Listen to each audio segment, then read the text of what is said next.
옛날 어느 산골 마을에 춘이라는 처녀가 살았습니다. 춘이는 마을에서 가장 아름다운 처녀였지만 그보다 더 유명한 것은 그녀의 복숭아 밭이었습니다. 춘이의 아버지가 남긴 그 밭에서는 매년 달콤하고 향기로운 복숭아가 주렁주렁 열렸고 한 입 베어 물면 입안 가득 꿀물이 퍼지는 듯 했습니다. 춘이는 매일 아침 해가 뜨기 전에 일어나 복숭아 나무들을 돌보았습니다. 물을 주고 벌레를 잡아주고 가지를 다듬어주며 나무 한 그루 한 그루에게 말을 걸었습니다. 마을 사람들은 춘이가 나무와 이야기한다며 이상하게 여겼지만 춘이는 개의치 않았습니다. 나무들이 자신의 말을 알아듣는다고 믿었으니까요. 어느 해 봄 마을에 낯선 스님이 찾아왔습니다. 허름한 옷차림에 지팡이 하나 짚고 있는 노승이었는데 춘이의 집 앞에서 걸음을 멈추었습니다. 춘이가 물 한 바가지를 떠다 드리자 스님은 고맙다며 복숭아 밭을 바라보았습니다. 이 나무들에는 영험한 기운이 서려 있구나. 처녀, 그대는 나무를 사랑하는 사람이로군. 춘이는 수줍게 웃으며 고개를 끄덕였습니다. 스님은 품속에서 작은 씨앗 하나를 꺼내 춘이의 손에 쥐어주었습니다. 이 씨앗을 밭 한가운데 심거라. 100일 동안 정성껏 돌보면 세상에 둘도 없는 복숭아 나무가 될 것이다. 하지만 명심하거라. 그 나무의 열매는 절대 따먹어서는 안 된다. 그 열매는 그대를 위한 것이 아니니. 그 말을 남기고 스님은 후련히 사라졌습니다. 춘이는 씨앗을 들여다보았습니다. 평범한 복숭아 씨앗처럼 보였지만 손바닥에 닿는 느낌이 묘하게 따뜻했습니다. 다음 날부터 춘이는 밭 한가운데 씨앗을 심고 정성껏 돌보기 시작했습니다. 신기하게도 사흘 만에 싹이 텄고 한 달이 지나자 춘이의 키만큼 자랐습니다. 석 달째가 되자 그 나무는 밭에서 가장 크고 울창한 나무가 되었습니다. 그리고 정확히 100일째 되는 날 나무에 복숭아 한 알이 열렸습니다. 그것은 춘이가 평생 본 것 중 가장 아름다운 복숭아였습니다. 붉은 빛과 노란 빛이 어우러진 그 열매는 마치 석양을 품은 것처럼 찬란하게 빛났습니다. 향기는 백보 밖에서도 맡을 수 있을 정도로 진했고 열매를 바라보고 있으면 절로 침이 고였습니다. 하지만 춘이는 스님의 말을 기억했습니다. 절대 따먹지 말라고 했습니다. 그래서 매일 그 열매를 바라보기만 하며 참았습니다. 그런데 마을에 흉년이 들었습니다. 봄 가뭄이 심해 논밭이 갈라지고 보리는 제대로 연글지 못했습니다. 사람들은 굶주리기 시작했고 춘이의 복숭아 밭마저 말라가기 시작했습니다. 하나둘 나무들이 시들어갔지만 신기하게도 그 한가운데 서 있는 나무만은 싱싱했고 그 복숭아는 더욱 탐스럽게 익어갔습니다. 마을 사람들이 하나둘 춘이를 찾아왔습니다. 굶주린 아이들을 데리고 온 어머니들, 병든 노인들 모두 그 복숭아를 바라보며 애원했습니다. 춘이야, 그 복숭아 하나만 나눠주면 안 되겠니? 우리 아이가 사흘째 굶었단다.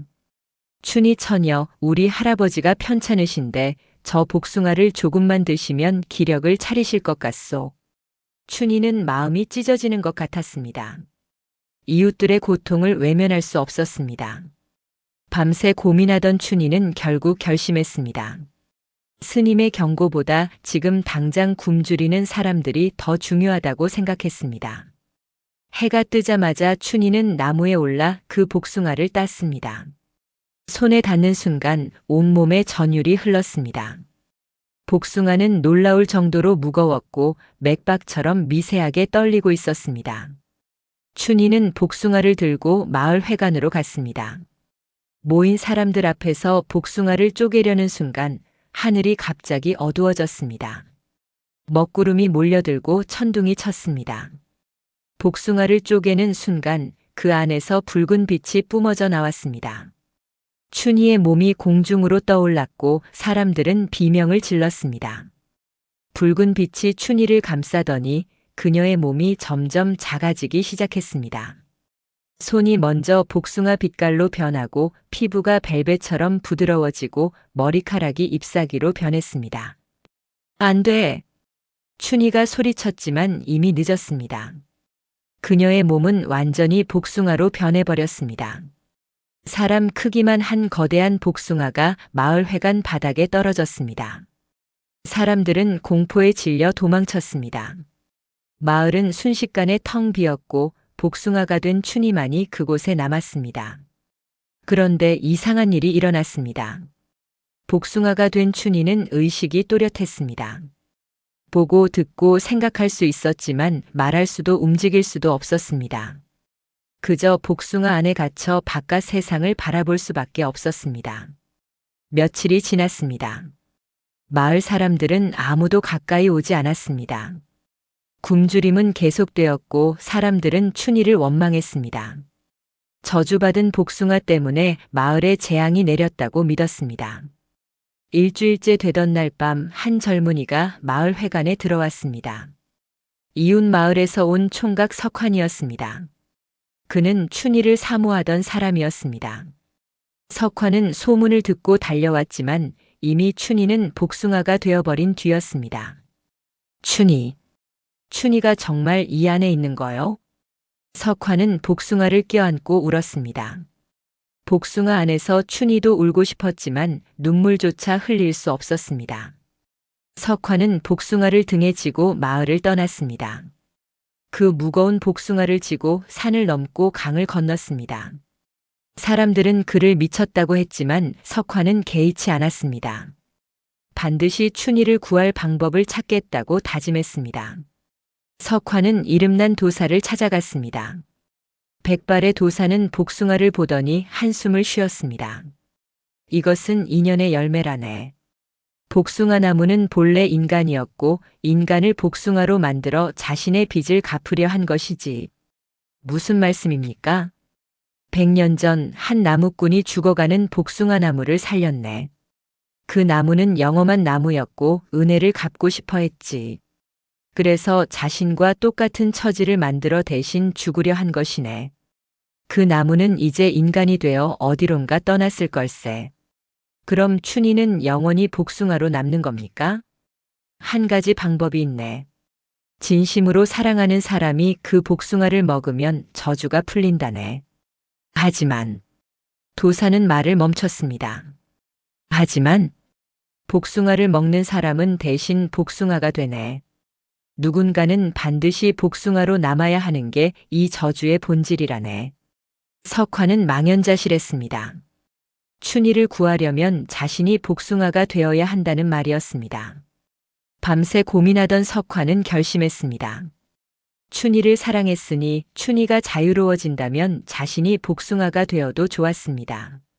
다음 날 아침 석환은 복숭아를 앞에 두고 기도했습니다. 그리고 조심스럽게 껍질을 벗기고 한 입 베어 물었습니다. 달콤한 즙이 입안에 퍼졌습니다. 세상에 이런 맛이 있다는 것이 믿기지 않을 정도였습니다. 석환이 한 입 두 입 먹어 내려가자 복숭아 안에서 빛이 새어나왔습니다. 그리고 마침내 춘희가 나타났습니다. 처음에는 작은 빛이었다가 점점 사람의 형상을 갖추더니 완전한 모습으로 되돌아왔습니다. 석환 오라버니. 춘희는 석환을 껴안았습니다.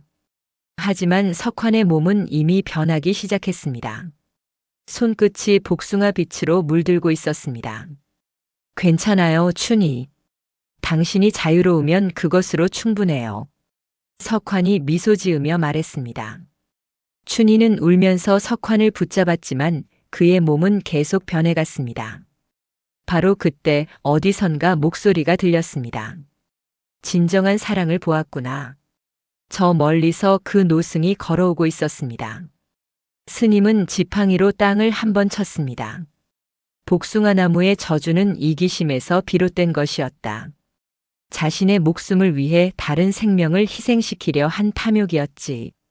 하지만 너희는 서로를 위해 희생하려 했구나. 그 사랑이 저주를 깨뜨렸다. 스님의 말이 끝나자 석환의 몸이 원래대로 돌아왔습니다. 복숭아 빛으로 물들던 피부가 다시 사람의 피부로 변했습니다. 하지만 저주는 아직 끝나지 않았습니다. 누군가는 복숭아가 되어야 한다고 춘희가 물었습니다. 스님이 고개를 저었습니다. 아니다. 진정한 사랑은 저주마저 정화시키는 법이다. 하지만 너희에게 시련을 주겠다. 스님은 두 사람을 바라보았습니다. 춘희, 너는 앞으로 3년 동안 단 하나의 복숭아 나무를 키워야 한다. 그 나무는 내가 복숭아였을 때의 씨앗에서 자란 나무다. 3년 동안 정성껏 돌보면 그 나무는 사람들에게 행복을 주는 나무가 될 것이다. 하지만 단 하루라도 소홀히 하면 너는 다시 복숭아가 될 것이다. 석환, 너는 춘희 곁을 지켜야 한다. 3년 동안 단 하루도 떨어지지 말고 함께 나무를 돌보아라. 만약 하루라도 떨어진다면 너희 둘 다 복숭아가 될 것이다. 가혹한 조건이었습니다. 하지만 두 사람은 고개를 끄덕였습니다. 그날부터 춘희와 석환은 함께 나무를 키웠습니다. 아침마다 물을 주고 잎사귀 하나하나를 닦아주고 밤에는 나무 곁에서 잠들었습니다. 비가 오나 눈이 오나 두 사람은 나무 곁을 떠나지 않았습니다. 마을 사람들은 처음에는 두 사람을 두려워했지만 시간이 지나며 조금씩 다가왔습니다. 춘희는 자신이 저지른 실수를 뉘우쳤고 사람들에게 용서를 구했습니다. 석환은 마을 사람들을 도우며 신뢰를 쌓았습니다. 1년이 지났습니다. 나무는 무럭무럭 자랐고 작은 꽃들이 피어났습니다. 꽃향기가 마을을 가득 채우자 신기하게도 흉년이 끝나고 다시 비가 내렸습니다. 논밭이 살아났고 사람들은 다시 웃음을 되찾았습니다. 2년이 지났습니다. 나무에 복숭아가 열리기 시작했습니다. 하지만 이번에는 수백 개의 복숭아가 주렁주렁 매달렸습니다. 춘희와 석환은 정성껏 복숭아를 돌보았고 서로를 의지하며 힘든 시간을 견뎠습니다. 마침내 3년째 되는 날이 밝았습니다. 복숭아들이 완전히 익었고 그 향기는 천리 밖까지 퍼져나갔습니다. 스님이 다시 나타났습니다. 잘했다. 너희는 시련을 견뎌냈구나. 스님이 나무를 한번 쓰다듬자 나무에서 황금빛 빛이 뿜어져 나왔습니다. 이제 이 나무의 열매를 따서 사람들에게 나눠주어라. 이 복숭아를 먹는 사람은 병이 낫고 슬픔이 사라지고 행복을 느낄 것이다. 하지만 탐욕스러운 마음으로 먹으면 아무 효과가 없느니라. 춘희와 석환은 복숭아를 따서 마을 사람들에게 나눠주었습니다. 아픈 사람은 건강해졌고 슬픈 사람은 기쁨을 되찾았습니다. 마을은 다시 활기를 되찾았고 사람들은 춘희와 석환에게 고마워했습니다. 그리고 스님이 마지막 말을 남겼습니다. 춘희야, 너는 복숭아가 되었을 때 무엇을 깨달았느냐?